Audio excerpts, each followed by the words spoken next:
Exam के समय बच्चों का तो प्रेशर रहता ही रहता है, लेकिन इस प्रेशर में बच्चों के जो पेरेंट्स होते हैं उनका भी एक अहम रोल होता है।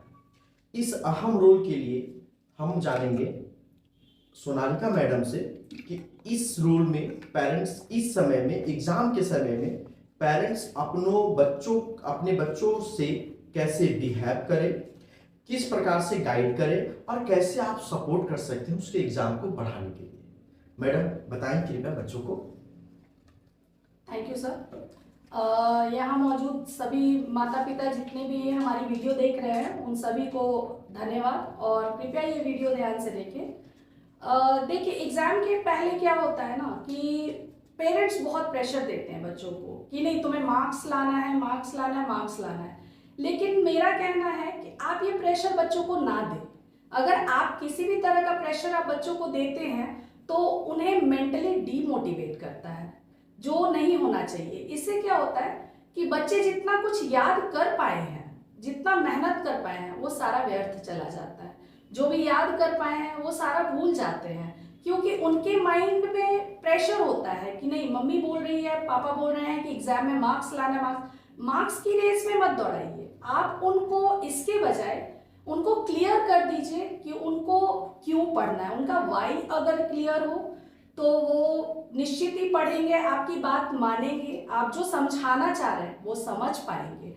आप उनकी एक अच्छे फ्रेंड बनिए और उनको समय समय पर गाइड करते रहिए कि उनको कैसे टाइम मैनेजमेंट करना है, कैसे उनको किस सब्जेक्ट को हैंडल करना है, किस सब्जेक्ट पे कितना टाइम देना है, कितने टाइम के बाद ब्रेक लेना है। ये सारा कुछ आप उनके मतलब एक गाइड के तौर पे आप उनको गाइड कर सकते हैं। अगर आप गाइड नहीं करेंगे तो आपका बच्चा जाएगा किसके पास, ये भी तो एक क्वेश्चन है।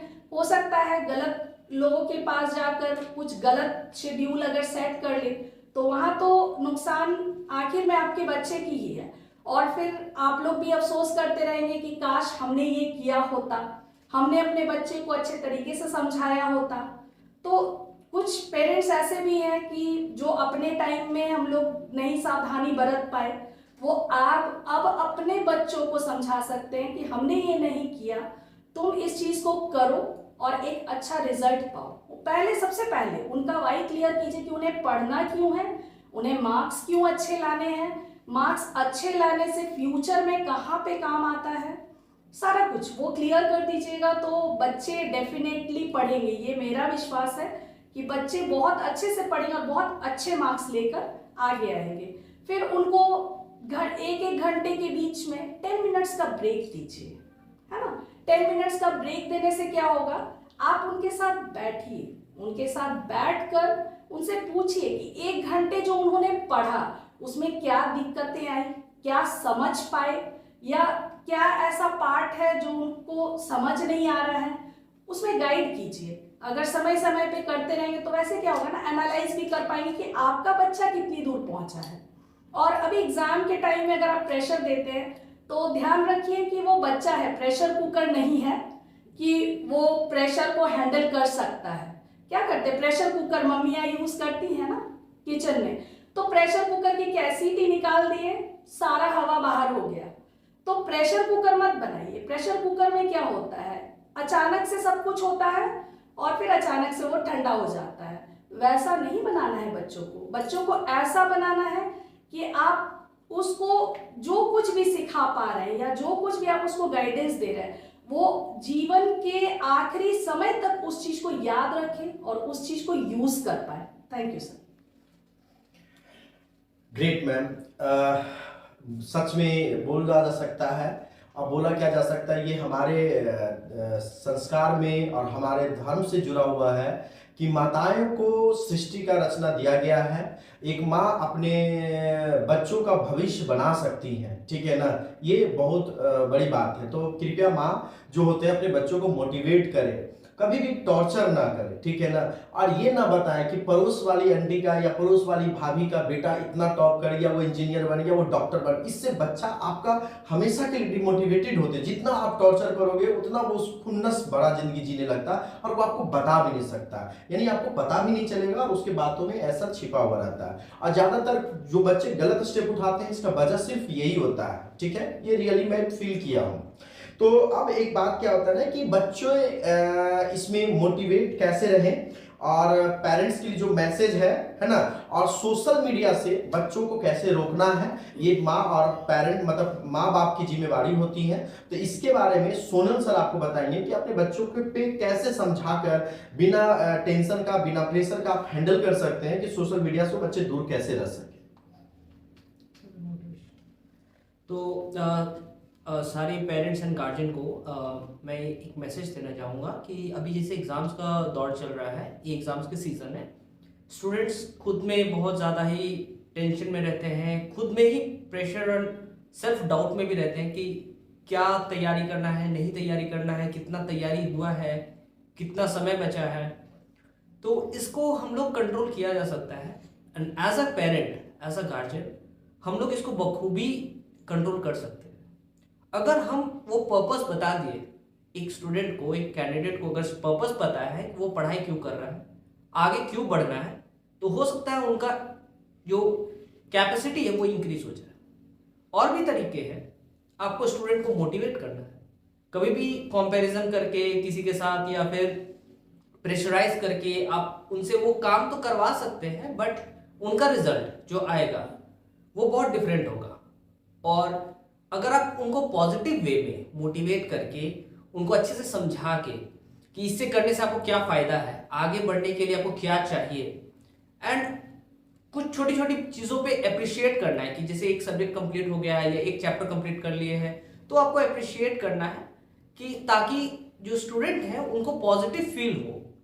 चाहे अगर पेरेंट का बात अगर स्टूडेंट नहीं सुन पा रहा या नहीं समझ पा रहा, उसको फॉलो नहीं कर रहा है, तो इनके ऑल्टरनेटिव तरीके भी हैं। हो सकते हैं उनके फ्रेंड के थ्रू बोला जा सके, या उनके जो सीनियर भैया दीदी हैं उनके थ्रू बोला जा सके, ये मैसेज दिया जा सके, या कोई टीचर है जिनका वो उनका फेवरेट है उनके थ्रू भी ये मैसेज पहुंचाया जा सके। उनको time to time regularly motivation, एक पॉजिटिव एनर्जी का काम करता है, अगर वो दिया जाए और उनके पास पर्पस हो कि मैं एग्जाम्स क्यों दूंगा और अच्छे मार्क्स लाने से उनका लाइफ का जो ट्रैक है वो किस तरह से अफेक्टेड होगा, तो शायद वो जो एनर्जी उनको मिलेगा, उनका जो रिजल्ट आएगा और रेस्पॉन्स होगा वो काफ़ी डिफरेंट होगा। तो मैं यही पेरेंट्स एंड गार्जियन से रिक्वेस्ट करूंगा कि मोटिवेट कीजिए, पॉजिटिव साइड दिखाइए एक स्टूडेंट को, और आगे बढ़ने के लिए उन्हें वो स्पार्क दीजिए, वो अंदर से वो जज्बा क्रिएट कीजिए एटलीस्ट एग्जाम के टाइम में, ताकि वो जो भी अभी तैयारी कर रहे हैं उस पर वो फोकस करके आगे अपना अच्छा बेहतरीन रिजल्ट की तरफ आगे बढ़े। Okay, thank you. Great sir. इसी में एक और था आपसे सर क्वेश्चन कि बच्चे सोशल मीडिया से कैसे, पेरेंट्स की जब हम बात करते हैं तो पेरेंट्स अपने बच्चों पे कैसे बिना, जैसे मोबाइल जब छिनाता है तो सर उससे बच्चे परेशान हो जाते हैं, यार मेरा मोबाइल छिन लिया, या सोचने लगते हैं, इसको कैसे प्यार से सोशल मीडिया से बच्चों को दूर किया जाए सर, पेरेंट्स कैसे दूर कर सकते हैं? सो सबसे पहले तो मैंने स्टूडेंट के लिए भी एक मैसेज दिया था कि अभी एग्ज़ाम के टाइम है, जस्ट 1 मंथ आपका जो अभी एग्ज़ाम्स चलेंगे, तो स्टूडेंट लोग को तो obviously mobile and laptop, computers या और किसी भी तरह का डेविएशन है उनसे दूर रखना है, खास करके मोबाइल से। मोबाइल ऐसा चीज़ है कि जो हाथ में रहता है, एनी टाइम रहता है। अगर स्टूडेंट के पास है उनको स्विच ऑफ करना, या फिर इंटरनेट एटलीस्ट ना हो, अगर है भी तो इंटरनेट यूज़ नहीं करना। इसके साथ साथ पेरेंट्स का भी एक बहुत रेस्पॉन्सिबिलिटी होता है कि वो भी कोशिश करे जब एग्जाम का जो पीरियड चल रहा है उन पे खुद पे भी कंट्रोल करे कि वो टीवी एंड मोबाइल से थोड़ा दूर रहे, खुद भी दूर रहे। क्या होता है जब पेरेंट्स भी यूज़ करते हैं तो स्टूडेंट को भी मन करता है कि नहीं मैं भी वो चीज़ को देखूं, मैं भी उस चीज़ को यूज़ करूं, थोड़ा सा मन भटक जाता है। तो अभी का टाइम बहुत क्रूशियल है। एंड सोशल मीडिया मोस्टली जो होते हैं, सोशल मीडिया या फिर मोबाइल का यूसेज, जैसे मैंने बताया कि जब जरूरत होती है तब मुझे करना पड़ेगा, जैसे कुछ इन्फॉर्मेशन, कुछ किसी चीज़ का फॉर्मूला हमको जानना है, या किसी मैथ का प्रॉब्लम को सॉल्यूशन मैं नहीं कर पा रहा हूँ, मुझे किसी से हेल्प चाहिए, या फिर गूगल पे मैं सर्च करूंगा, मुझे ऑब्वियसली सॉल्यूशन मिलेगा। तो वो तो करना पड़ेगा, वो पेरेंट का गाइडेंस में वो कर सकते हैं और करना भी चाहिए। तो अगर मैं एक एग्जांपल देता हूँ कि अब जैसे हम रोड पे जा रहे हैं, रोड पे सारे डायरेक्शंस एंड व्हीकल्स वगैरह चलते हैं, गाड़ी चलते हैं, तो वहाँ ट्रैफिक पुलिस रहती है। ट्रैफिक पुलिस का काम यही है कि अगर कोई रैश ड्राइविंग कर रहा है, कोई गलत डायरेक्शन में जा रहा है, तो उसको रोकना है। तो पेरेंट का भी काम यही है अभी कि उनको रोकना है। ऐसा तो नहीं कि ड्राइविंग करना छोड़ देगा या रोड पे चलना छोड़ देगा, रोड पे चलना है, बट गाइडेंस रहना चाहिए। इसी वजह से पेरेंट्स को गाइड करते हुए स्टूडेंट को अगर यूज करना है मोबाइल तो यूज किया जाए इन अ पॉजिटिव वे, सही डायरेक्शन में, कुछ रिसर्च करने के लिए, कुछ इंफॉर्मेशन गाइड करने के लिए। लेकिन जरूरत से ज्यादा भी यूज नहीं करना है, क्योंकि एग्जाम टाइम है, क्रूशियल टाइम है। तो समय को ध्यान में रखते हुए और नियंत्रित करते हुए आगे बढ़ना है और एग्जाम पे फोकस करना है। Thank you. अब एक और स्पेशल रिक्वेस्ट करेंगे मैडम से, सोनालिका मैडम से, कि उनके लिए, पेरेंट्स के लिए क्या मैसेज हो सकता है अभी एग्जाम के समय में बच्चों के लिए। Thank you sir. जहाँ तक मेरा मानना है, पेरेंट्स सबसे ज़्यादा परेशान इसी बात से रहते हैं कि बच्चे हमारी बात नहीं मान रहे हैं जी। पढ़ नहीं रहे हैं, पढ़ने के लिए बोलते हैं। देखिए, जिस चीज़ को आप रेगुलर बोलते जाएंगे और वो अगर बच्चों को नेगेटिव, अभी बच्चों का क्या टीनेज लाइफ चल रहा है, ठीक है, और टीनेज में क्या होता है कि जो भी उनको सही करने की कोशिश करता है वो उनके लिए दुश्मन बन जाता है। तो आपको ये नहीं गलती करनी है। आपको बच्चों की, मतलब अपने बच्चे की मनोदशा को समझनी है कि वो क्या सोच रहा है और किस दिशा में उसकी सोच जा रही है। अगर वो आगे बढ़ता है तो इस सोच के साथ तो कहाँ तक पहुंच पाएगा, गलत जा रहा है या सही जा रहा है। और सबसे बड़ा रोल तो मैं माँ को कहूँगी कि माँ जो है बच्चों की निर्माण करता है। आप निर्माण करने के प्रक्रिया में आप बच्चों को किस दिशा में लेकर जा रहे हैं वो आपको गाइड करना है। पापा का तो अलग रोल होता ही है, लेकिन माँ का सबसे पहला और अहम रोल होता है कि आपका बच्चा किस दिशा में जा रहा है। क्या आप जो निर्माण कर रही हैं अपने बच्चे का, जिस तरीके से कर रही हैं, क्या वो सही है आपके बच्चे के लिए या फिर गलत है। और दूसरी बात मैं ये कहना चाहूँगी कि बच्चे का फर्स्ट स्कूल जो है वो घर ही होता है। अभी एग्जाम्स का पीक टाइम है, बच्चे वैसे ही बहुत प्रेशराइज्ड और बहुत कंफ्यूज और बहुत टेंस्ड है। तो अभी उनकी दिमागी स्थिति आपके डांट सुनने के लिए बिल्कुल तैयार नहीं है। अभी आप डांटेंगे वो और नेगेटिव चला जाएगा, आप किसी और से उनकी तुलना करेंगे बिल्कुल नेगेटिव चला जाएगा। तो नेगेटिव से आपको बहुत ही अवॉइड करना है कि नेगेटिव ना हो आपका बच्चा। जितना पॉजिटिव रहेगा उतना अच्छा रिजल्ट होगा। और कोशिश करें कि बच्चे जब पढ़ने बैठते हैं या बच्चे आपके नज़र के सामने हैं उस टाइम आप खुद भी मोबाइल और टीवी का यूज़ ना करें। तो इससे क्या होगा ना, देखिए बच्चे तो आखिर बच्चे हैं, सीखते हमसे हैं। आप उसको लाख कहते रहिए कि आप ये मत करो, वो नहीं सीखेगा। अब अगर आप मोबाइल लेके बैठेंगे वो मोबाइल की तरफ वो डाइवर्ट होता चला जाएगा। अगर आप किताब लेके बैठेंगे आपका बच्चा किताब लेकर पढ़ने बैठेगा। तो इसलिए मैं आपसे यही रिक्वेस्ट करूंगी कि आप खुद भी मोबाइल और टीवी से दूर रहिए और कोशिश कीजिए कि अपने बच्चे के साथ बैठिए कि उसे क्या प्रॉब्लम है। आप नहीं सॉल्व कर सकते, कोई बात नहीं, ज़रूरी नहीं है कि हर कोई हर कुछ जानता हो। और आपके बच्चे की भी एक मतलब क्षमता है, एक लिमिट है, वो उतनी ही कैपेसिटी तक वो सीख सकता है। तो उस लिमिट को पहचानिए और बच्चे को उस जगह तक पहुंचने के लिए मदद कीजिए जो उसके लिए, उसको सफल बनाने के लिए मददगार साबित हो, ना कि उसे नेगेटिव ले जाए। Thank you. धन्यवाद मैडम। मतलब मेरे मन में एक चीज चल ही रहा था, ठीक है ना, कि अब पेरेंट्स एग्जाम के समय में अगर मोबाइल टीवी नहीं देखेंगे तो करेंगे क्या, ठीक है। तो सर देखिए, जिंदगी में बोला जाता है ना, किताब से अच्छा कोई दोस्त नहीं होता। और किताब तो आप अगर बच्चों के सामने मोबाइल देखेंगे सर, और बच्चों के सामने आप टीवी देखोगे सर, बच्चों के सामने आप मैच देखोगे सर, तो बच्चे अपने क्लास रूम में, अगर अपने रूम में पढ़ भी रहे होंगे ना, तो उसका दिमाग आपके टीवी और आपके मोबाइल पे जाता है। लेकिन आप अगर बच्चों के सामने कुछ किताब, नॉवेल्स या कुछ भी बच्चों को सिखाने के लिए आप पढ़ोगे ना सर, तो बच्चे को भी लगेगा मेरे फादर भी पढ़ रहे हैं या माँ भी पढ़ रही है, तो वो भी खुद पढ़ेंगे। और ये मैंने सोच रहा था, मैडम ने इसको बहुत अच्छे से एक्सप्लेन किया। आई होप कि आप पेरेंट्स एक अहम रोल प्ले करते हैं अपने बच्चों के लाइफ में। तो कोशिश करें कि ये लाइफ में आपको बनाना है, आपको हर तरीके से बच्चों को स्ट्रॉन्ग करना है।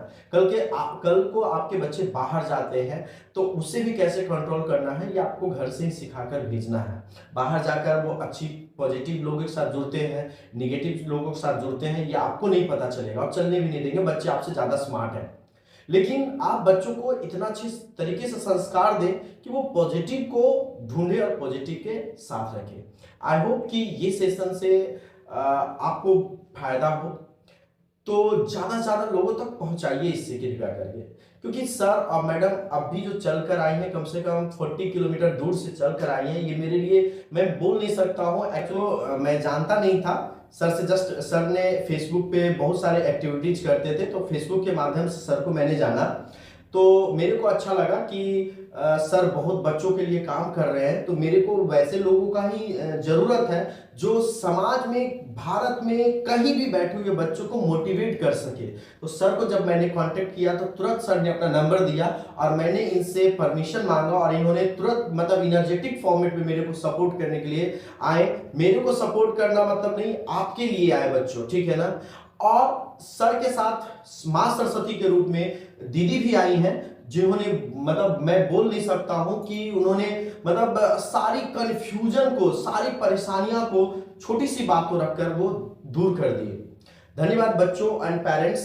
आप लोग कृपया करके, अगर लगे कि ये वीडियो बनाना कुछ फायदेमंद है तो ज़्यादा से ज़्यादा लोगों तक आपका पहुंचाने का दायित्व होगा। और कृपया करके एग्जाम के समय तक आप भी टीवी मोबाइल को छोड़ने का कोशिश करें। थैंक यू, धन्यवाद, जय हिंद, जय भारत, ऑल द बेस्ट।